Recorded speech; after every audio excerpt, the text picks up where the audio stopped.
Hello friends, welcome to Indian story mall में आपका स्वागत है। यह कहानी एक ऐसे लड़के की है जिसे एक आत्मा रूह से प्यार हो जाता है। मैं हिंदुस्तान यूनिलीवर कंपनी में ऑपरेटर का काम करता हूँ। मेरा घर कंपनी से 10 किलोमीटर दूर है। मेरे पास एक बाइक है जिससे मैं अपना घर से कंपनी और कंपनी से घर का सफ़र पूरा करता हूँ।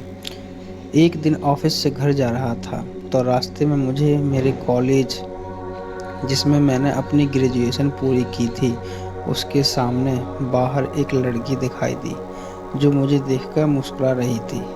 मैंने उसे टालते हुए मैं घर की ओर निकल पड़ा। दूसरे दिन फिर वही लड़की मुझे उसी जगह पर दिखाई दी। वो भी मुस्कुरा रही थी और मैं भी मुस्कुराता हुआ निकल पड़ा। मुझे उसकी प्यारी सी मुस्कान से प्यार हो गया था, लेकिन कभी रुकने की कोशिश नहीं की। वो लड़की कई दिनों तक मुझे दिखी और एक दिन वो मुझे वहाँ नहीं दिखाई दी। मैं बेचैन हो गया, लेकिन मैं उसके बारे में कुछ नहीं जानता था और ना कभी बात की थी, इसलिए उसका पता भी नहीं लगा सकता था। मैं कई दिनों तक उस लड़की के नहीं दिखने से बेचैन रहा।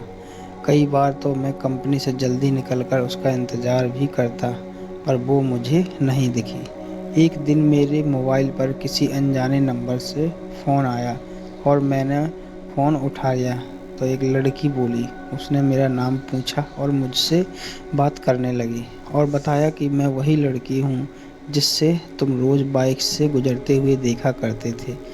मैं अचंभित रह गया कि इसके पास मेरा नंबर कैसे आया और ये मेरे से क्यों बात कर रही है। लेकिन उसकी मीठी बातों में इतना खो गया कि मैं ये सब बातें भूल गया। एक दिन उसने मुझे कॉलेज के बाहर मिलने के लिए बुलाया। मैं और मेरा दोस्त हम दोनों बाइक्स पर उससे मिलने को गए, क्योंकि कभी मैं लड़की से अकेले नहीं मिला था तो घबरा रहा था। मैं और मेरा दोस्त जैसे ही कॉलेज के बाहर पहुँचे तो वहाँ वो लड़की कहीं पर भी दिखाई नहीं दी। मैंने काफ़ी फ़ोन लगाया, लेकिन फ़ोन स्विच ऑफ था। मैं घर लौट गया और घर में घुसते ही उसका फ़ोन आया तो मैंने गुस्से से कहा कि हम वहाँ पर आपका इंतज़ार कर रहे थे, आप क्यों नहीं आए। तो उसने कहा कि तुम अपने दोस्त को क्यों साथ लेकर आए थे, मुझसे अकेले मिलने आना है। मैंने कहा ठीक है। अगले दिन सुबह सुबह मैंने उसके फ़ोन लगाया, लेकिन उसकी मम्मी ने फ़ोन उठा लिया। मैं एक बार तो डर गया, लेकिन कॉलेज के प्रोजेक्ट का बहाना कर उससे बात करने को उसकी मम्मी से कहा। उसकी मम्मी ने कहा, पागल हो गए हो क्या, प्रिया को मरे तो 3 महीने हो चुके हैं। मैं हक्का बक्का रह गया और मेरे हाथ से मोबाइल छूट गया और मैं बुरी तरह कांपने लगा। मैंने सोचा कि जिस लड़की को देख रहा था और जिससे मैं बात कर रहा था वो एक आत्मा थी। मुझे भी विश्वास नहीं आया।